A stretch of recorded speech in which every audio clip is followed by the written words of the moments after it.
Senandung Azalea, episode 33, cerita tentang puding. Bias cahaya pada hari menjelang siang itu membuat mata Aska menyipit silau. Sinar matahari menembus jendela-jendela kaca besar di ruangan kerja apartemennya. Aska menyudahi pekerjaannya dan melangkah keluar ruangan. Ia ingin melihat menu apa yang dimasak oleh Azalea untuk makan siang, juga ingin melihat wajah istrinya itu. Seperti yang Aska duga, Azalea tengah berada di dapur. Ketika langkahnya hampir mencapai dapur, ia mendengar Azalea bicara sendiri. Tubuh mungil Azalea menghadap meja makan dan membelakanginya. Aska menajamkan pendengaran untuk menangkap apa yang dikatakan oleh sang istri. Akhirnya selesai juga puding mangganya, sudah dingin, siap disantap, ucap Azalea. Kemudian terlihat Azalea menuangkan puding dari cetakan ke atas sebuah piring datar lebar, memotongnya menjadi 2 bagian, dan menaruh masing-masing bagian itu ke dalam 2 buah mangkuk keramik. "This is for me." Azalea memegang salah satu mangkuk keramik di tangan kirinya.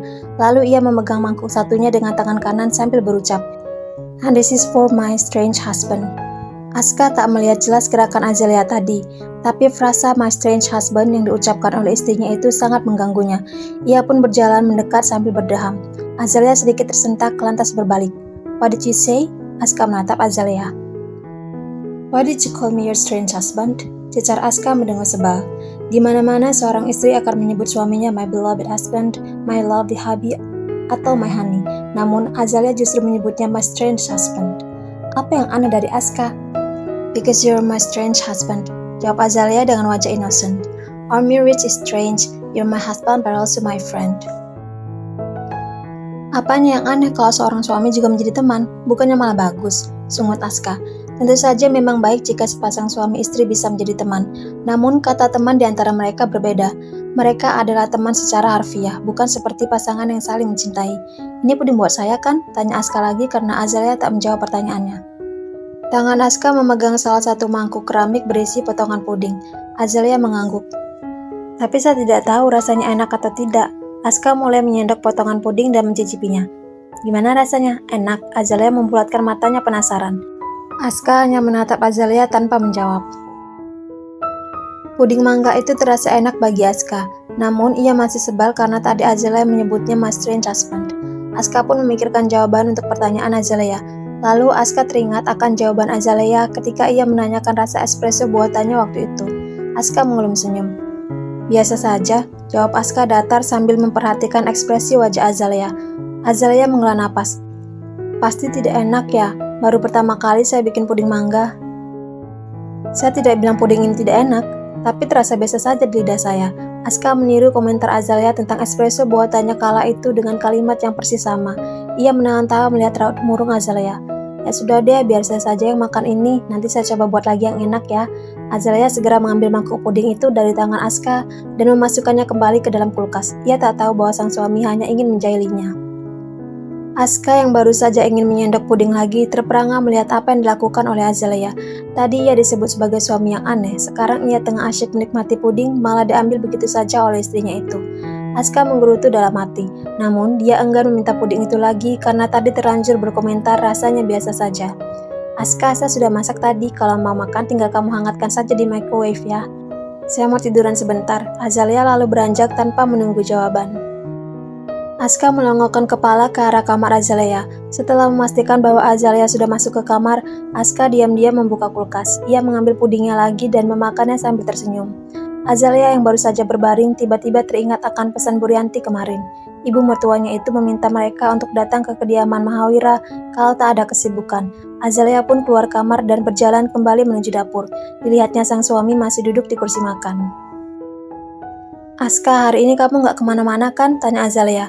Mendengar suara Azalea, Aska yang tengah menikmati puding tersentak. "Kata Mama, hari ini kita disuruh datang ke..."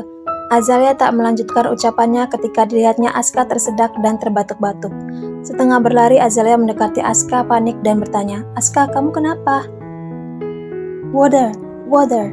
Aska menepuk-nepuk dada. Segera Azalea mengambil segelas air dan menyerahkannya pada Aska. Aska baru bernapas lega setelah meneguk air hingga habis. Tak disangkanya seumur hidupnya ia akan tersedak puding. Azalea ikut mengembuskan napas lega melihat suaminya itu sudah sedikit merasa tenang. "Kamu kenapa bisa tersedak? Lagian bukannya kamu tidak suka pudingnya? Kenapa kamu makan lagi?" tanya Azalea heran. Saya lapar, sahut Aska masih tak ingin mengakui bahwa ia menyukai puding itu. Kan sudah saya bilang saya sudah masak tadi. Aska tak menjawab, ia terbatuk-batuk kecil karena tenggorokannya masih terasa nyeri. Masih sakit, tanya Azalea lagi. Aska menatap wajah Azalea lalu mengangguk. Azalea tak tega melihat wajah suaminya. Azalea pun mengamit lengan Aska ke ruang tengah, biar saya pijat, ucapnya. Aska mengulum senyum mendengar itu. Ia pun menurut ketika Azalea menyuruhnya duduk berselonjor di sofa ruang tengah. Azalea mengambil botol minyak kayu putih dari dalam kotak obat terlebih dahulu sebelum menemui Aska lagi. Lalu ia mulai memijat punggung Aska. Sesekali Azalea memijat pelan kepala suaminya. Ia juga mengoleskan sedikit minyak kayu putih di bawah leher Aska.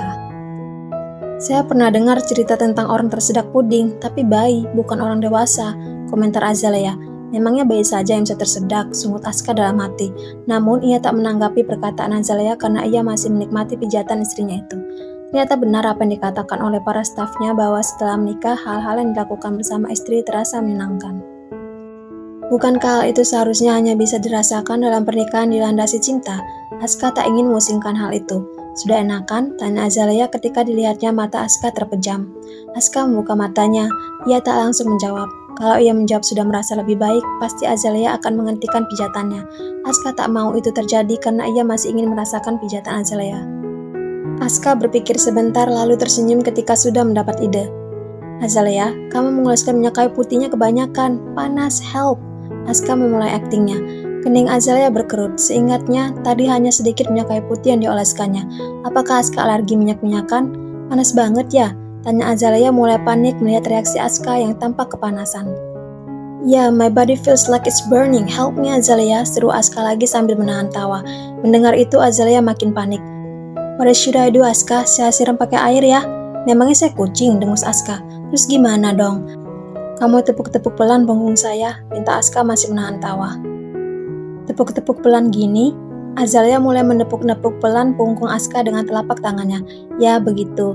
Azalea sebenarnya tak mengerti apa korelasi antara mengurangi rasa panas dengan tepukan pelan. Berhubung ia masih panik, ia menuruti Aska. Mungkin tepukan itu bisa membuat Aska merasa tenang. Itu yang disimpulkan oleh Azalea, sehingga ia terus menepuk-nepuk pelan punggung Aska. Sampai kemudian Azalea menoleh pada wajah Aska dan melihat suaminya itu mengulum senyum, seperti sedang menahan tawa. Azalea pun menyadari bahwa Aska sedang mengelabui dan menjailinya. Menyebalkan, gerutu Azalea dalam hati. Namun ia masih tetap menepuk-nepuk pelan punggung Aska sambil memikirkan cara untuk membalas kejailan Aska. Tak lama kemudian wajahnya berseri. Aska, panggil Azalea lembut. Ya Azalea, sahut Aska tak kalah lembut. Kamu mau rasa panasnya hilang lebih cepat? Tanya Azalea dijawab anggukan oleh Aska. Azalea beranjak, I'll do something, wait. Okay, I'll be waiting. Dalam pikiran Aska, Azalea mungkin akan mengambil kipas angin mini lalu mengarahkan ke punggungnya. Atau mungkin Azalea akan melakukan hal romantis lain? Senyum kembali menghiasi bibir Aska. Sementara itu Azalea berjalan ke arah dapur dan berseru, jangan melihat ke belakang. Alright, my wife. Sahut Aska yang masih duduk manis pada posisinya tadi, tak sabar menunggu sang istri kembali. Setelah mengambil handuk kecil, Azalea menuang air ke dalam sebuah mangkuk, kemudian mengambil beberapa blok kecil es batu dan menaruhnya ke dalam. Azalea merendam handuk kecil itu sebentar, lalu segera kembali mendekati Aska. Dilidiknya Aska masih mengulum senyum. Azalea pun segera menempelkan handuk dingin itu ke punggung Aska yang membuat Aska tersentak, hampir terlonjak. What are you doing, Azalea? Seru Aska seraya mundur tubuhnya menghadap Azalea. Walaupun Aska masih mengenakan t-shirt dan bukan es batu yang ditempelkan secara langsung, tetap saja dingin dari handuk itu membuatnya terkejut. Azalea terbahak melihat reaksi Aska, merasa puas sudah berhasil membalas kejailan sang suami. Ia menutup mulutnya menahan tawa. Oh, ngerjain nih, sungut Aska tersadar. Kamu juga tadi ngerjain saya kan? Balas Azalea, lantas terbahak lagi. Aska masih tak terima dengan keusilan sang istri. Ia menarik tubuh Azalea ke pangkuannya. Azalea belum menguasai diri, masih merasa lucu dengan reaksi terkejut Aska tadi. Azalea masih tertawa di atas pangkuan Aska, sementara Aska terpana menatap tawa Azalea. Baru kali ini ia melihat istrinya itu tertawa lebar. Tampak begitu bahagia. Sesaat kemudian tawa Azalea terhenti ketika matanya beradu dengan mata Aska. Pipi Azalea memanas begitu menyadari bahwa ia tengah berada di atas pangkuan Aska dengan kedua lengannya memegangi bahu sang suami. Wajah mereka sangat dekat. Azalea mendengar debar jantungnya. Ia ingin bergegas bangkit, tetapi tubuh mungilnya ditahan oleh Aska.